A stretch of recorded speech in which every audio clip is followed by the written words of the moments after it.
Let me just quickly give you a list of 4 emotions that can change your life in one day. Emotions are powerful. Sometimes it doesn't take much to alter your whole life direction.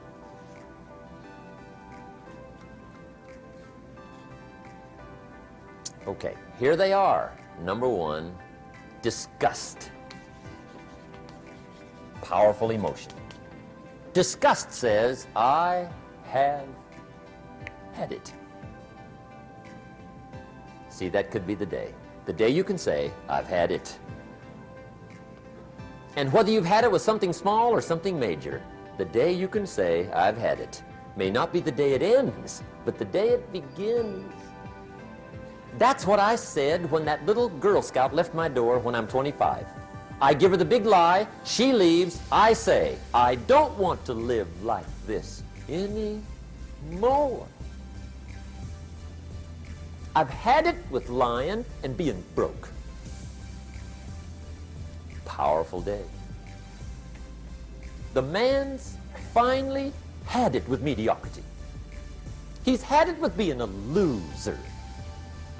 He's finally had it with those awful sick feelings inside, knowing his wife is at the grocery store looking at 2 cans of beans, one marked 37 cents, one marked 39 cents, and the guy sick inside knows his wife's going to buy the 37-cent can, and she doesn't even like the brand. Do you know why she's going to buy the 37-cent can? To save 2 cents. The guy sick inside finally says, I've had it. Being on my knees in the dust looking for pennies? We're not living like this anymore.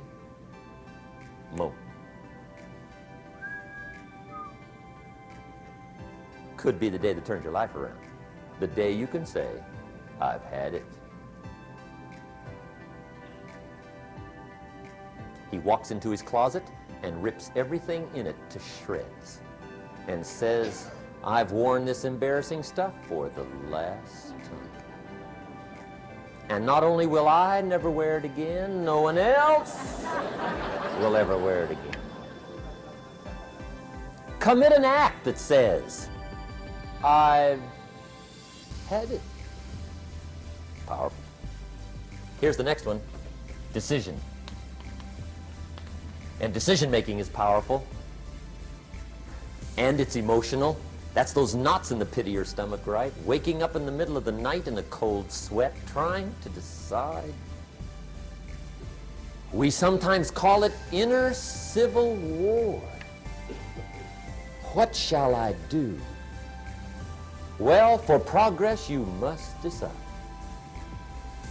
The best advice I can give you came from a wealthy friend of mine who said, if it's easy, do it easy. If it's hard, do it hard. Just get it done. If you went home tonight and in the next few days cleaned up a whole list of decisions, that might furnish enough inspiration for the next 10 years. I found this out many times after you've decided. Getting on with it is easier than deciding. Sometimes decision is the toughest part. Here's the next emotion, desire, wanting to bad enough. And I don't know how to tell you to want to. That's something you've got to come up with. There's 2 things I know about desire. Number 1, it comes from inside, not outside. You don't send off for it. Number 2, I know desire can be triggered by something. Who knows what it might be? Sometimes desire waits and sleeps for something to happen. Maybe it's a book, maybe it's a song, maybe it's a sermon, maybe it's a lecture, a seminar, maybe it's the conversation of a friend, a happening, an event. Who knows? The best advice I can give you is what I give my staff. It goes like this: welcome every human experience. You never know which one is going to turn it all on. Even the bad experiences. Sometimes from the bitterest experience comes the greatest awakening. So let down the barriers, take down the walls. The same wall that keeps out disappointment keeps out happiness. Let life touch you. Don't let it kill you, but let it touch you. Here's the last one. This one's powerful. Resolve. Resolve says, I will. Two of the most powerful words in the language. I will. Benjamin Disraeli once said, nothing can resist a human will that will stake even its existence on the extent of its purpose. Shortly put, I'll do it or die. See, that's powerful. That could be the day that turns your life around. The world has a strange way of stepping aside when somebody says, I'll do it or die. The man says, I will climb the mountain. They've told me it's too high, it's too far, it's too rocky, it's too difficult, it's never been done before, but it's my mountain, I will climb it. Pretty soon you'll see me waving from the top, or dead on the side, because I ain't coming back.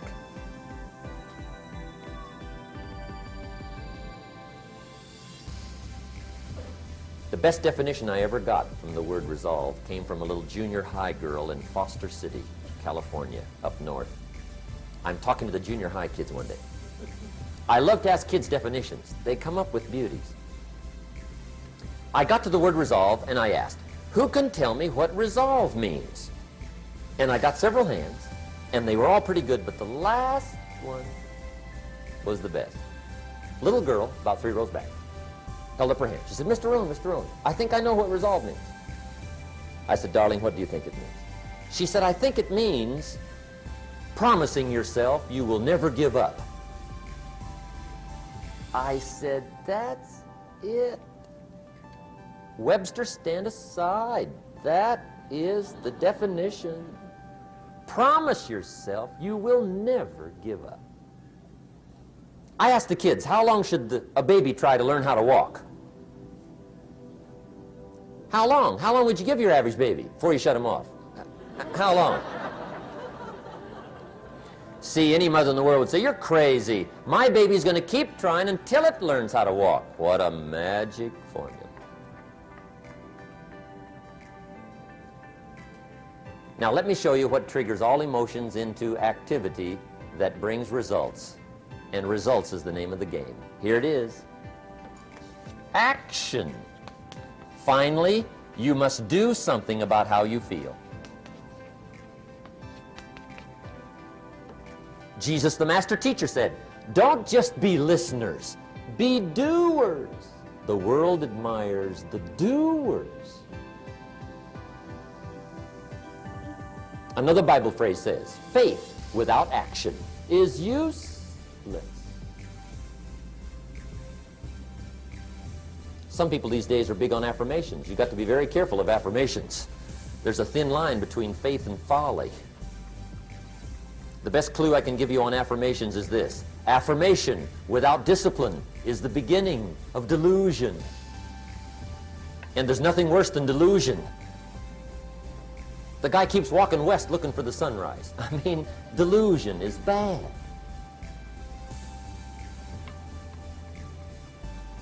However, affirmation with discipline can bring the most spectacular results. When the Jewish people surveyed the Holocaust at the end of World War II, and for them it was a Holocaust, 39 million people lost their lives, World War II.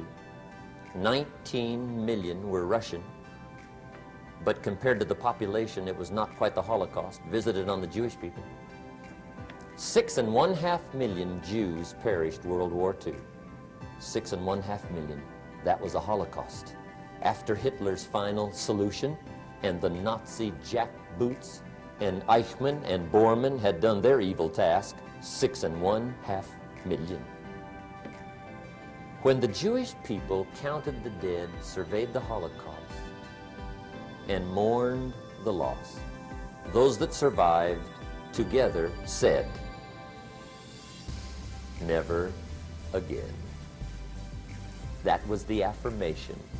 Never again will we take our families, silently walk to the boxcars, and let them ship us through the night to Auschwitz.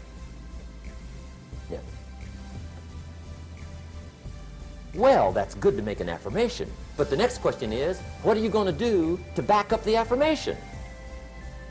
They said, well, number one, we'll build a nation.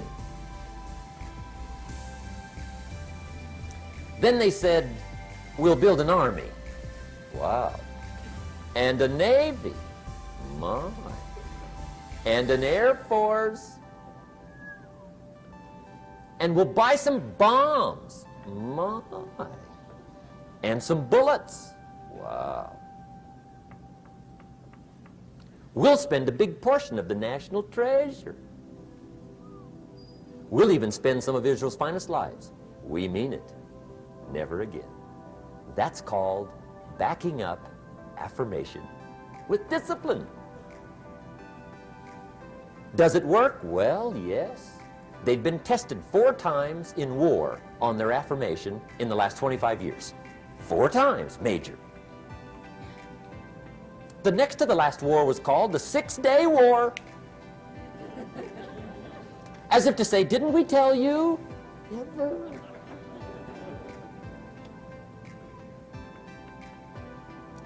Make sure you always have a game plan to match your wishes. Otherwise, they will always be wishes.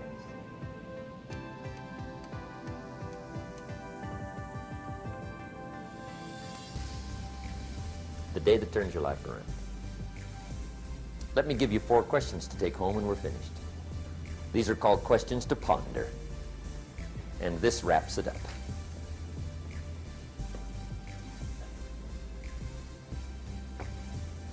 Gosh, you've been a great audience tonight. How fantastic for so many people here. It's been unbelievable. I really enjoyed it. I could talk all night, but I'm staying here, right? So I got a maid, right? And you got some ways to go. Okay, here's the questions I want you to take home in closing. First question is one of the major questions of the world. Why? Why should you try? Why read that many books? Why go that far? Why earn that much? Why share that much? Why learn all that? Why get up that early? Why put yourself through that much? Why try for all that? Good question. Why? One of the best answers to why is the second question, why not? What else are you going to do with your life? Why not see how many books you can read, how far you can go, how much you can earn, how many friends you can make, how much personality you can develop, influence you can have, how many things you can accomplish, how far you can go and what you can see? Why not? You got to stay here till you go. Why not? The third question is, why not you? Why not you? Some people have done the most incredible things with limited start. Why not you? Some people have done so well, they get to go, they get to see it all, they get to do it. They get to be there. They get to have it, they get to enjoy it. Why not you? Why not you watching the morning mist rise over the mountains of Scotland? Exploring the mysteries of Spain, soaking up history in London. Why not you? You got to take a stroll through the Palace of Versailles. Why not you? You got to have lunch in one of those neat little sidewalk cafes in Paris. I mean, Denny's is okay, but you got to try Paris. Someday you got to gaze directly at the Mona Lisa. I can show you where to find the most exquisite seashells in Miami and the Bahamas. I know where they are. Why not you? You got to shop on 5th Avenue in New York. You got to stay at the Waldorf Astoria. Why not you? You got to drink in an Arizona sunset. You got to see the world. You got to read the books. You've got to do the enterprises. You've got to be involved in commerce and love and travel and experiences. You got to do it all. Why not you? You've got to know the results that come from splendid discipline. There's nothing like a view from the top. And the last question is, why not now? Don't postpone your better future any longer. Get at it tomorrow with new vigor. Get you some new books. Ask some new questions. Set some new goals. Get you a new journal. Start your projects book. Get a game plan going. Do some more reading. Start to make changes. Have conversations. Make contact. And do it now. And if you will, I have a feeling one of these days we'll be hearing your story. You'll make us a phone call, write us a letter, get in touch with us and let us know what's happening to you. I want to thank you for being here. My final comment would be ask for God's help, which may sound a little strange coming from a strictly commercial company. We are not a religious order, but if you would allow me a personal word, that would be it. I think humans are unique, but we could all use a little help. But of course, you've got to do your part. That's what we've talked about mainly tonight. Do your part, and I think God will do his part. It's a two-way street. And we do play a part. There's a story about the man who took a rock pile in 2 years, turned it into a fabulous garden. People came from everywhere to see it. One day a guy came by, saw the garden, thought it was fabulous, but he wanted to make sure the gardener didn't take all the credit. So to get his point across, he meets the gardener, shakes his hand, and says, "Mr. Gardener, remember, you and the good Lord together have this beautiful garden here." And the gardener said, "Hey, I understand that. I know what you mean." He said, "If it wasn't for the sunshine and the rain and the miracle of the seed and the soil and the seasons, there would be no garden for sure." But he said, "You know, you should have seen this place a couple of years ago when God had it all by himself." And I think that's true. We do play a part. I'm glad I was not an angel. I think humans have a lot more fun. You've made it a splendid evening, and I want to wish you the very best. God bless. Thank you. Thank you. Appreciate it. Thank you.